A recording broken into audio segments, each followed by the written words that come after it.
राधे राधे दोस्तों। Welcome to my YouTube channel. Radha Krishna channel पर आप सभी का स्वागत है दोस्तों। तो चलिए दोस्तों, आज के इस वीडियो में हम आपको बताने वाले हैं विजय एकादशी व्रत की कथा। तो दोस्तों, वीडियो शुरू करने से पहले आप सभी कमेंट बॉक्स में जय श्री कृष्णा लिख दीजिए। तो दोस्तों, वीडियो शुरू करते हैं।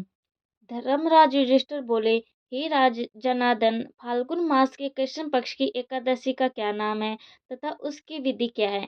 कृपया करके आप मुझे बताइए। श्री कृष्ण बोले, हे राजन, फाल्गुन मास के कृष्ण पक्ष की एकादशी का नाम विजया एकादशी है। इसके व्रत के प्रभाव से मनुष्य को विजय प्राप्त होती है। यह सब व्रतों से उत्तम व्रत है। इस विजय एकादशी के महात्म्य के श्रवण व पठन से समस्त पाप नाश को प्राप्त हो जाते हैं। एक समय देवर्षि नारद जी के जगत पिता ब्राह्मण जी ने कहा, महाराज, आप मुझे फाल्गुन मास के कृष्ण पक्ष की एकादशी के बारे में बताइए।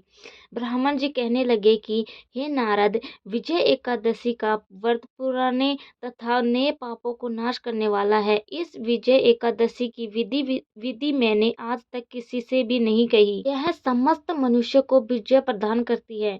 युग में मर्यादा पुरुषोत्तम जी श्री रामचंद्र जी को जब 14 वर्ष का वनवास हो गया, तब वे श्री लक्ष्मण तथा सीता माता जी सहित पंचवटी के निवास करने लगे। वहां पर दुष्ट रावण ने जब सीता जी का हरण किया, तब इस समाचार से श्री रामचंद्र जी तथा लक्ष्मण जी अत्यंत व्याकुल हुए और सीता माता जी की खोज में चले गए। घूमते घूमते जब जब मरणासन्न जटायु के पास पहुंचे, तो जटायु उन्हें सीता जी का वृतांत सुनाकर सर्वलोक चला गया। कुछ आगे जाकर उनकी सुग्रीव से मित्रता हुई और बाली का वध किया। हनुमान जी ने लंका में जाकर सीता जी का पता लगाया और उनसे श्री रामचंद्र जी और सुग्रीव की मित्रता का वर्णन किया। वहां से लौटकर हनुमान जी ने भगवान राम के पास आकर सब समाचार कहे। श्री रामचंद्र जी के वानर सेना सहित सुग्रीव की संपत्ति से लंका को प्रस्थान किया। जब श्री रामचंद्र जी समुद्र से किनारे पहुंचे, तब उन्होंने मगरमच्छ आदि से युक्त उस अगाध समुद्र को देखकर लक्ष्मण जी ने कहा कि इस समुद्र को हम किस प्रकार से पार करेंगे।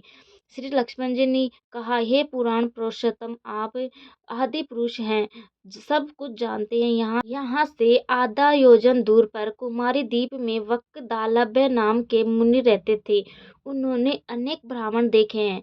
आप उनके पास जाकर उसका उपाय पूछिए। लक्ष्मण जी के इस प्रकार के वचन सुनकर श्री रामचंद्र जी वक्कदालभ्य ऋषि के पास गए और उनके प्रमाण करके बैठ गए। मुनि ने भी उसको मनुष्य का रूप धारण किए हुए पुराण पुरुषोत्तम समझकर उनसे पूछा कि हे राम, आपका आना कैसे हुआ।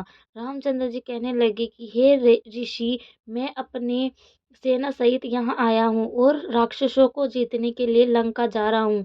आप कृपा करके समुद्र पार करने का कोई उपाय बताइए। मैं इसी कारण आपके पास आया हूँ। वक्कदालभ्य ऋषि बोले कि हे राम, फाल्गुन मास के कृष्ण पक्ष की एकादशी का उत्तम व्रत करने से निश्चय ही आपकी विजय होगी। साथ ही हम समुद्र भी अवश्य पार कर लेंगे। इस व्रत की विधि यह है कि एकादशी के दिन स्वर्ण, चांदी तथा तांबा या मिट्टी का एक घड़ा बनाइए। उस घड़े को जल से भरकर तथा 5 पल्लव रखकर वेदिका पर स्थापित करें। उस घड़े के नीचे सतनजा और ऊपर जो रखें उस पर श्री नारायण भगवान की स्वर्ण की मूर्ति स्थापित करें। एकादशी के दिन स्नानादि से निवृत्त होकर धूप, दीप, निवेद, नारियल आदि से भगवान की पूजा करें। तत्पश्चात घड़े के सामने बैठकर दिन व्यतीत करें और रात्रि को भी उसी प्रकार बैठे रहकर जागरण करें। द्वादशी के दिन नित्य नियम से निवृत्त होकर उस घड़े को ब्राह्मण को दे दे। हे राम, यदि तुम भी इस व्रत को सेनापतियों सहित करोगे तो तुम्हारी विजय अवश्य होगी। श्री रामचंद्र जी ने ऋषि की कथानुसार इस व्रत को किया और उसके पश्चात उसके प्रभाव से दैत्यों पर विजय पाई। अतः हे राजन, जो कोई मनुष्य विधि पूर्वक इस व्रत को करेगा, दोनों लोकों में उसकी अवश्य ही विजय होगी। श्री ब्राह्मण जी ने नारद जी की से कहा था कि हे पुत्र, जो कोई इस व्रत के महात्म्य को पढ़ता या सुनता है, उसको वाजपेय यज्ञ का फल प्राप्त होता है। तो